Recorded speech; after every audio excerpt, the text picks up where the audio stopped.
Muy buenas noches y bienvenidos a Signo Pesos, la economía al alcance de su pantalla. Estos son los temas claves de hoy. Lo bueno y lo malo de la tributaria. La ley de inversión social que desde hoy está en manos del Congreso ayudará a las empresas con más subsidios para generar puestos de trabajo. Sin embargo, les impondrá mayor carga en el impuesto de renta.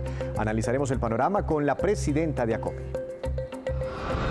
La queja de los transportadores. Las empresas que mueven a los pasajeros a nivel intermunicipal reclaman ayudas del gobierno y del Congreso de la República. Argumentan que la recuperación en su sector avanza muy lento, a muy baja velocidad. Nos acompaña esta noche el presidente de ADIT.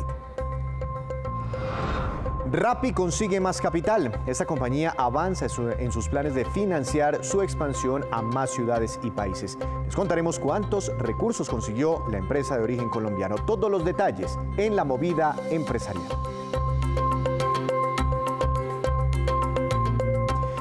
Comenzamos esta emisión hablando de la reforma tributaria y las cosas buenas, pero también las cosas no tan buenas que trae particularmente para los empresarios.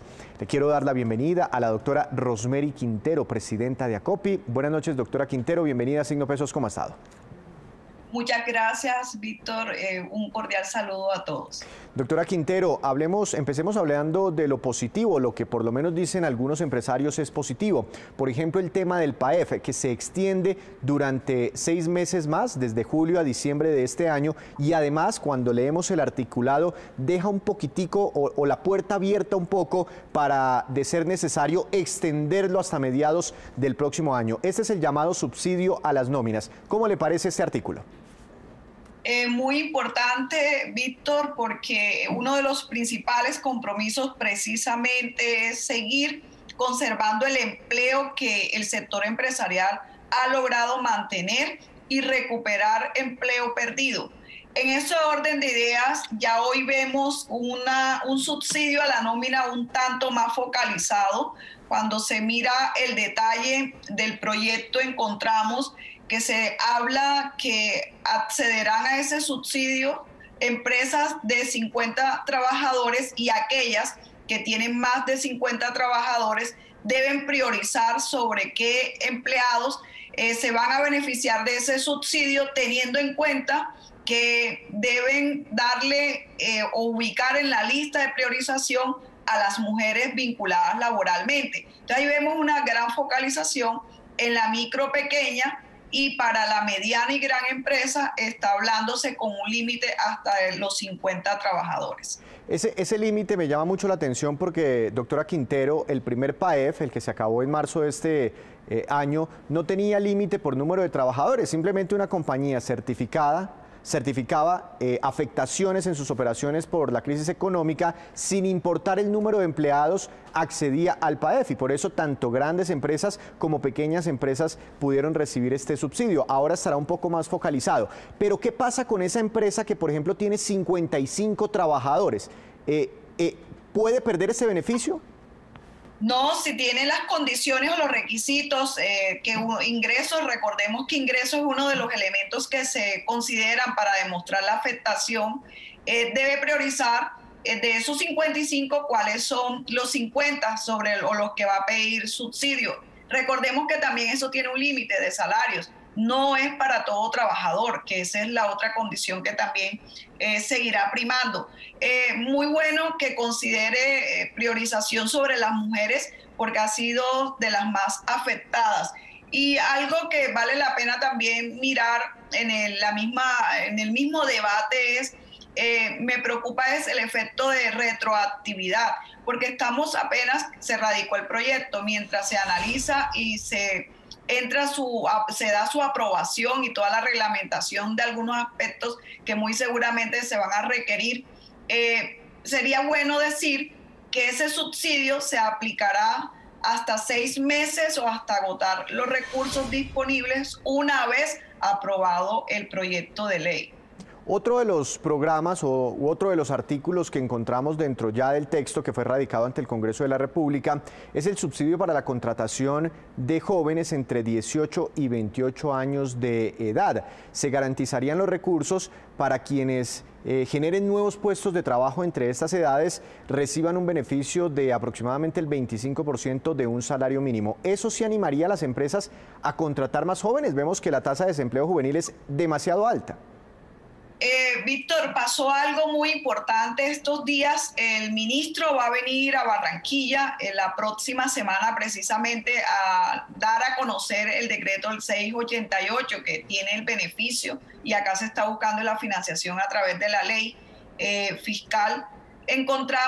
Hice un sondeo rápido a empresarios y muchos de los empresarios que respondieron el sondeo van a utilizar ese beneficio para vincular nuevamente a personal que el año pasado despidieron en plena pandemia. O sea que sí vemos muchas opciones, y por otro lado vale la pena resaltar, hay alcaldes que ya han asumido un reto de sumar a ese aporte otro porcentaje. Un ejemplo es la alcaldesa de Bogotá. En Barranquilla también el alcalde de Barranquilla está mirando cómo sumarle un recurso adicional. Algunos están llegando, la sumatoria de los dos, hasta el 80% de apoyo. Doctora Quintero, este mismo artículo plantea un subsidio de 10% de un salario mínimo para hacer nuevas contrataciones de personas distintas a los jóvenes, es decir, mayores de 28 años. ¿Eso cómo lo reciben ustedes? Hoy todo lo que dé la opción de seguir fortaleciendo la reactivación es sumamente importante. Cualquier recurso suma, porque a pesar del esfuerzo en la reactivación todavía no hemos llegado al nivel apropiado.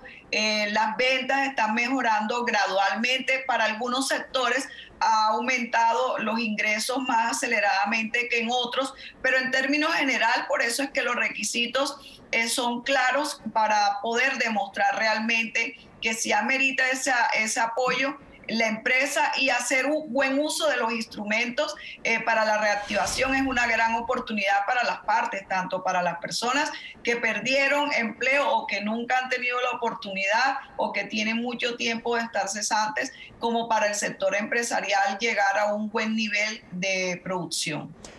Doctora Quintero, hablemos ahora de las cosas no tan buenas, inclusive malas, que han dicho ya muchos analistas, en fin, sobre puntos como el aumento en la tarifa de renta para todas las empresas, sin diferenciar a las pequeñas de las grandes. Y es que la tarifa de renta sube del 30 al 35%. ¿Cómo va a impactarlos a ustedes este punto que busca financiar gran parte de los recursos que necesita esta reforma tributaria? Primero, reconocer, Víctor, que en este llamado que se está haciendo de construcción sobre una reforma muy sencilla que tiene un gran objetivo y precisamente social, nosotros entendemos como sector empresarial que nos corresponde seguir haciendo un gran esfuerzo. Sin embargo, cuando vemos la renta y el porcentaje del 35%, es muy alto con lo que nosotros estamos aplicando este año, pero si lo vemos cuando se está desmontando el beneficio que traemos con el estatuto vigente, que tenía una meta hasta llegar a un 30%, ahí se amplía mucho más la brecha. Y por otro lado, por la misma estructura de micro, pequeñas empresas, que es donde más se ha perdido empleo y se ha perdido estructura empresarial, y hay más riesgos, incluso más limitaciones de seguir accediendo a la financiación para la reactivación, nosotros seguiremos insistiendo que necesitamos una tarifa diferencial. Una propuesta que se construyó con la seccional de Bogotá, con un grupo de expertos, tenía una tarifa muy diferente a la que estamos proponiendo.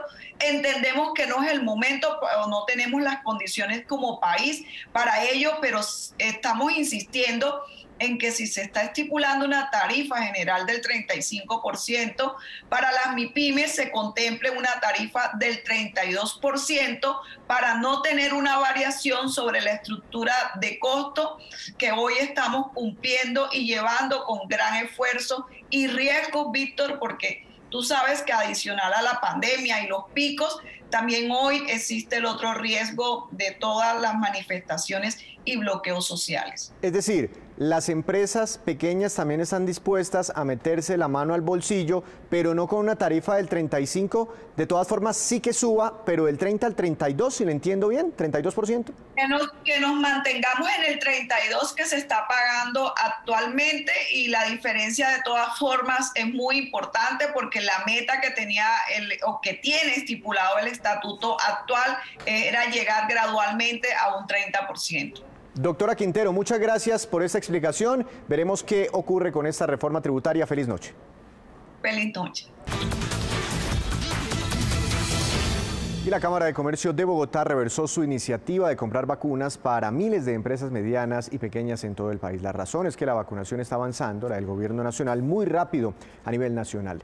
Se espera que en los próximos días sean citados los jóvenes, lo que hizo perder el interés un poco de los empresarios en comprar las dosis de manera particular. Veamos. Después de evaluar los rápidos avances que ha tenido el Plan Nacional de Vacunación y tras encontrar pérdida de interés por parte de las empresas, la Cámara de Comercio decidió cancelar la iniciativa que buscaba comprar 1 millón de vacunas para micro, pequeñas y medianas empresas de todo el país. El primer elemento en donde hay debilidad para el proceso de reactivación tiene que ver con la liquidez. Y la liquidez es fundamental para salir adelante.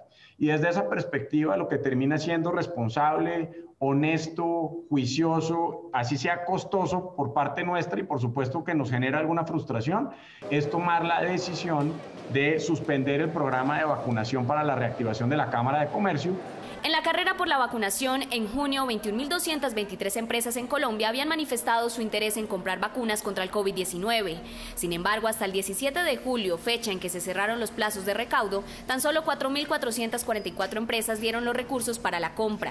Al respecto, la Cámara de Comercio hará la devolución en un 100% de los dineros en un plazo de 20 días. En este momento ya han recibido correo electrónico las 4.444 empresas que participaron de esta iniciativa, con la noticia de que hemos decidido no comprar ni comprometer los recursos de esas empresas en un procedimiento que probablemente durante las 2 semanas siguientes hubiese sido un elemento de gran frustración. Para hacer efectiva la devolución, los empresarios deben haber diligenciado y firmado el contrato de mandato. Además, hay una línea de atención habilitada por la Cámara de Comercio y también se podrán contactar a través de la página web de la entidad. Hacemos una breve pausa, pero cuando regresemos, espere los hallazgos de un estudio de TransUnion sobre las preocupaciones financieras de los hogares en Colombia. Ya regresamos.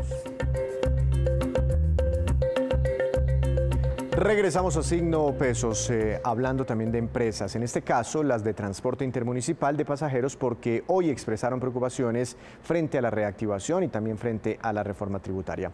Doctor José Yesid Rodríguez, presidente de ADID, buenas noches, bienvenido a Signo Pesos, ¿cómo ha estado?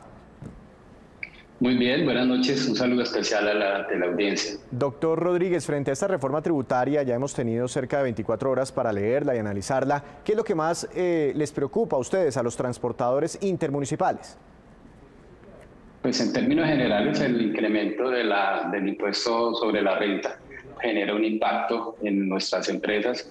La mayor parte de nuestras empresas son empresas medianas y pequeñas y pues se les va a incrementar de manera sustancial pues, este impuesto. ¿Ustedes qué tarifa podrían sostener? Nos decía hace unos minutos la presidenta de ACOPI que un 32% aproximadamente estaría bien.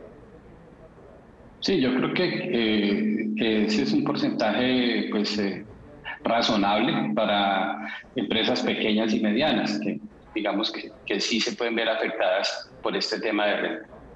Claro, porque la reforma tributaria está planteando que suba al 35% para todas las compañías. ¿Ustedes, los transportadores intermunicipales, son grandes contribuyentes, son grandes empresas o están, digamos, clasificados dentro de las pymes? Sí, son cerca de 500 empresas las que cubren todo el territorio nacional y estamos clasificados como pymes, es decir, medianas empresas y muchas son pequeñas empresas. Pequeños transportadores. Si se sube la tarifa de renta al 35%, ¿podría tener algún impacto sobre toda la estructura de costos del transporte intermunicipal? Es decir, de alguna forma, ¿podrían terminar sintiendo este golpe los usuarios finales, los que pagan un tiquete? Sí, más que un impacto en la tarifa, yo creo que es un impacto en la economía de las empresas y en la economía sobre todo del pequeño transportador, porque digamos que el propietario de uno o dos vehículos de transporte está obligado a declarar renta y esto impacta pues un grupo bastante grande, cerca de 50.000 propietarios de vehículos que son los que tienen que, pagar este impuesto. Digamos, ese es el impacto de la reforma en nuestro sector. Doctor Rodríguez, hablábamos mucho el año pasado con usted porque permanecieron varios meses, ¿no?, en medio de los confinamientos sin poderse movilizar, sin poder trabajar. ¿Qué rezago todavía tienen ustedes después del momento más crítico de la pandemia y de los confinamientos? ¿A qué porcentaje están trabajando hoy en día todavía? Sí, nosotros tenemos unos porcentajes bastante bajos todavía. Habíamos tenido algo de recuperación, que fue lo que hablamos en la entrevista pasada, más o menos de septiembre a abril. Estábamos ya llegando casi a un 40% de recuperación de la demanda de pasajeros. Los días de paro, desde el 28 de abril en adelante, hubo 43 días de paro que afectaron gravemente, porque en esos 43 días prácticamente fue cero para muchas empresas el ingreso, y de ahí en adelante pues ha habido un rezago y estamos hasta ahora llegando a un 30% de la demanda que teníamos en el año 2019, que sería el año de referencia. Esto quiere decir que normalmente se mueven 10 millones de pasajeros en el mes y estamos moviendo cerca de 3 millones de usuarios. No, pues muy golpeado todavía, muy golpeado el sector. ¿Y ustedes todavía tienen limitaciones de aforo o ya pueden ir 100% de pasajeros? Sí, las limitaciones dependen de los porcentajes de ocupación de las UCI en los destinos de las rutas. Digamos, estos porcentajes han sido bastante altos, críticos. Digamos, nos han limitado el aforo al 70%. Pero más que limitación de aforo, lo que tenemos pues es una baja demanda de usuarios y un gran incremento del transporte ilegal e informal. Es decir, así pudieran llenar los buses sin limitaciones de aforo, pues la gente tampoco está viajando. Doctor Rodríguez, entonces, teniendo en cuenta ese panorama, ¿cuáles son las peticiones que hacen ustedes al Congreso de la República, al Gobierno Nacional, a las autoridades para que miren su sector, para que les ayuden? Sí, nosotros estamos solicitando unos alivios, mantener el PAE por un tiempo más, y realmente el tema de las líneas de crédito que ha sacado el gobierno pues no han beneficiado directamente al transportador, porque pues se han hecho a través de Bancoldes, que es un banco de segundo piso, y lo que se requiere realmente es una estructura de un banco que pueda de alguna manera asumir ese riesgo. En este momento pues las entidades financieras no le están prestando, a pesar de existir esa línea en los análisis que hacen del transportador, de la empresa y del propietario. Digamos que la situación ha sido muy crítica en el tema de acceso al crédito y estamos solicitando, digamos, al gobierno que se reconsidere esa línea y se permita pues unos mayores plazos y unas mejores tasas de interés o unos intereses subsidiados, por lo menos por 5 años. Vamos a requerir eso para poder, digamos, de alguna manera, poder que este sector pueda salir adelante y se pueda reactivar. ¿Y una decisión de esas la puede tomar el gobierno autónomamente o tendría que ser incluida en la reforma tributaria? Hay aspectos que deben estar en la reforma tributaria, hay otros aspectos que son netamente administrativos que los puede tomar el gobierno a través del Ministerio de Transporte, a través de decretos reglamentarios. Digamos que es algo combinado, pero se requiere ante todo pues una voluntad política de parte del gobierno de dar un apoyo sustancial a este sector, que es un sector pues muy importante en la conectividad del país y en la integración de las regiones. Estamos hablando de cerca de 185.000 empleos directos que se van a ver afectados donde no haya salvavidas para el sector de transporte intermunicipal. Una última pregunta, doctor Rodríguez, pero me llama mucho la atención eso que nos dice que el crédito no se está irrigando llegando hacia su sector. ¿Qué les dicen cuando van a pedir un préstamo? Porque tenemos entendido, y es lo que nos explicó el gobierno nacional, que no solo lanzaban líneas de crédito para que con recursos del Estado se financiaran a muchos sectores de la economía, sino también líneas de garantía para que el Estado fuera como el fiador para cuando no quisieran prestarles a los empresarios. ¿Ni lo uno ni lo otro? Sí, ha sido muy difícil porque, digamos, en la evaluación del riesgo que hace el sistema financiero de la empresa de transporte, del transportador, pues es bastante crítica. ¿Por qué? Porque, pues, de hecho, pues antes de la pandemia teníamos obligaciones como sector y otro tanto que se generaron con la pandemia. Es, digamos, esa carga de obligaciones frente a un análisis financiero que pueda hacer una entidad de primer piso, pues es bastante crítica para el sector y de alguna manera no es un sector que en este momento esté siendo, digamos, destinatario de muchos créditos por parte del sector financiero, porque ellos van a hacer un análisis del crédito y de la colocación de ese crédito. Doctor Rodríguez, feliz noche, gracias por estar aquí como siempre en Signo Pesos, que esté muy bien. A ustedes muy amables. Siguen entonces padeciendo muchos sectores de nuestra economía pese a la reactivación que hemos venido presentando. En más información, la compañía TransUnion reveló los resultados de una nueva encuesta sobre las preocupaciones financieras de los hogares colombianos. Virginia Olivella, directora de investigaciones de esta empresa, nos cuenta todos los detalles. A pesar del impacto financiero que ha generado la crisis del COVID-19 en el país, los colombianos se mantienen optimistas frente a la recuperación. La nueva encuesta de Consumer Pulse de TransUnion, realizada en junio a 953 consumidores colombianos, reveló que el 59% de los encuestados indica estar siendo afectado negativamente por la pandemia, un aumento de 9 puntos porcentuales con respecto al dato de marzo de 2021. Los hogares de menores ingresos continúan siendo los más afectados, en un contexto en que los recortes de empleo, la disminución de los salarios y la disminución de horas trabajadas continúan generando impactos económicos significativos en muchos consumidores. En particular, el 76% de los hogares con ingresos menores a $1 millón de pesos colombianos indican impacto negativo. Esto se compara con un 56% de los hogares con ingresos entre 1 millón y 3 millones de pesos colombianos y un 47% de los hogares con ingresos mayores a 3 millones de pesos colombianos. Además, el 41% de los encuestados indicó que alguien de su hogar había perdido su empleo, frente al 36% indicado en marzo de 2021. Este número es mayor para los consumidores de bajos ingresos, alcanzando el 55%. En general, el 90% de los consumidores afectados está preocupado por su capacidad de pago de obligaciones financieras y un 51% prevé que no va a poder pagar al menos una de sus obligaciones en su totalidad. Este porcentaje es ligeramente superior entre los hogares de menores ingresos, alcanzando un 55%. Sin embargo, el 81% de los consumidores encuestados dijo que se siente optimista sobre el futuro. Y cuando se les preguntó sobre su situación financiera, encontramos que el 53% se caracterizó como esperanzados, que significa que aunque los ingresos de su hogar han disminuido, creen que sus finanzas se recuperarán. El 33% se caracterizó como en el limbo, que quiere decir que sus ingresos se han visto afectados y dudan o no están seguros de que sus finanzas se vayan a recuperar. El 3% se caracterizó como resiliente, ya que los ingresos de su hogar han disminuido, pero ya se han recuperado completamente. Y el 9% se consideró estable, es decir, que sus ingresos familiares no han disminuido. Regresamos nuevamente a Signo Pesos con esta que es la cifra económica del día.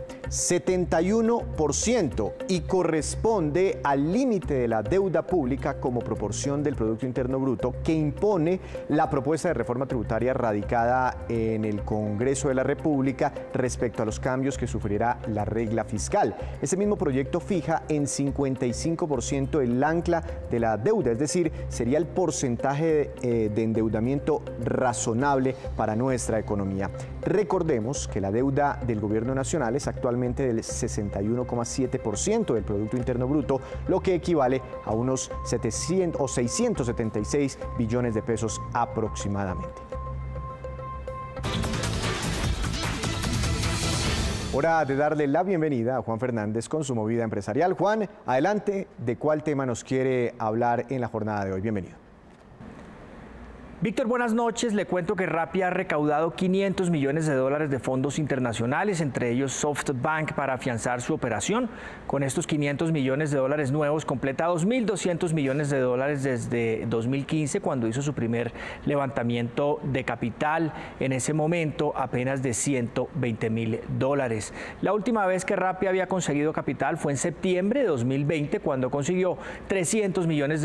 Esta nueva ronda de financiamiento, la de $500 millones, ubica el valor estimado de la compañía en unos $5.250 millones.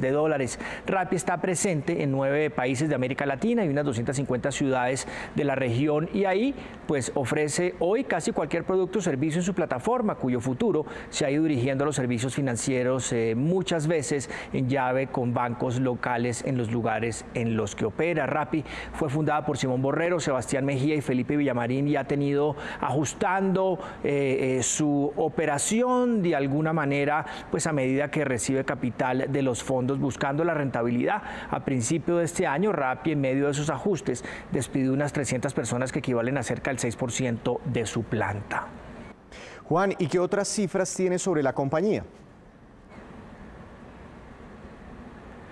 Pues le doy algunos números de la operación de la compañía en Colombia, que indican el año pasado sus ingresos se ubicaron en unos 403.000 millones de pesos y las pérdidas llegaron a los 234.000 millones de pesos. En 2019 los ingresos habían llegado a los 201.000 millones y las pérdidas estuvieron por los 305.000 millones de pesos. Así es que los números pues han ido mejorando, así sean todavía registrándose pérdidas voluminosas. Esta nueva consecución de capital de Rappi muestra cómo la inversión de riesgo en América Latina es boyante. En el primer semestre de este año alcanzó $9.300 millones en casi 400 operaciones, según datos de CB Insights.